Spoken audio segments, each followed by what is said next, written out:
Hello, my name is Jessica Crunkleton. I'm a licensed marriage and family therapist, licensed clinical professional counselor, approved EMDR consultant, EMDR trainer in training, Sandtray therapist, and a bunch of other stuff. We're continuing that EMDR and Sandtray series, and this is another phase 1 option when you talk about like history taking, target sequence planning, that sort of thing. As a licensed marriage and family therapist, we love genogramming and timelining, so this is kind of a combination of that. One of my favorite movies is The Color Purple. So this is Miss Seely's life through EMDR and Sandtray integration. So check this out. In the beginning, it was Miss Seely, her mother, and her little sister Nettie, and she had a father, and they had a house, but then he passed away. So Seely's mother married Seely's stepfather, and then during that marriage, her mother saw she was sick, but Seely's stepfather sexually assaulted her. She ended up having 2 children by him, and her mother ended up passing away, and Seely had a little sister Nettie that was there. And then those children, Seely didn't know what happened to them, but they were given to, she later found out, a pastor and his wife that lived in town. And the girl was Olivia, the boy was Adam. And then Seely's stepfather wanted her to get married because she was the oldest. And there was a gentleman named Mr. and he wanted Nettie.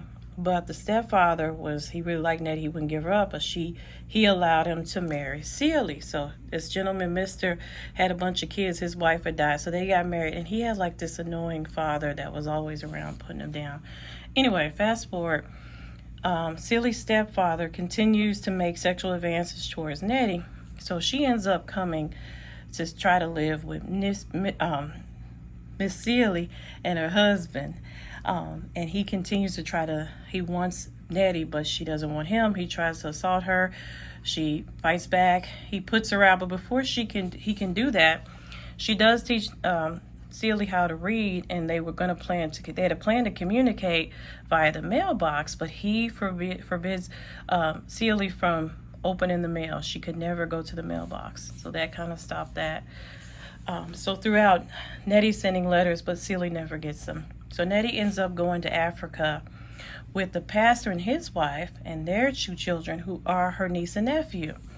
Later in the movie, Seely has some friends who I will call Miss Shug Avery and her husband Grady, who Shug used to have a relationship with Mr. That's another story. Anyway, also Miss Sophia. Anyway, Shug finds she finds a letter in the mailbox. She goes and opens and gives it to her. It's from Nettie. So then they end up finding letters in the floorboard. And Seely finds out about her children in Africa and Nettie. And she starts fighting back. So she's reading the Bible, but in it is the letters. So she's at church everywhere reading these letters. So Thanksgiving or Christmas one, she confronts him to fight back and basically tells him she's leaving. He tells her she crazy, she ain't leaving, but she does leave. Tells him she knows about her kids. She later gets a clothing store, does good for herself. And then there's an opportunity for her children to come home, and Nettie and Mr. does help with that, facilitating that. And later in the movie, Seely's stepfather dies, and she ends up with a house, because remember, that was from her family's. It was originally her family. And her son and daughter come back, and Nettie, and they all live happily ever after. Her son has married, her daughter's there, and she's there with her family. And that's The Color Purple. So this would be how I would do a target sequence plan, sort of, not just target sequence plan, but more so genogramming, timelining of the person's life. And then we could just sort of look at different things in their lives to help figure out what those negative beliefs are, focusing on different events that she went through and addressing those, but also looking at the positives, her relationship with her sister, her love that they had, and how that never was broken, and being able to come back with her kids, standing up for herself, having friends that were there for her, getting a clothing store, and all those things. So as you see, Sandtray, you can have a lot of fun with this, an EMDR integration, and then we could also add buzzies later to address different events. All right, see ya.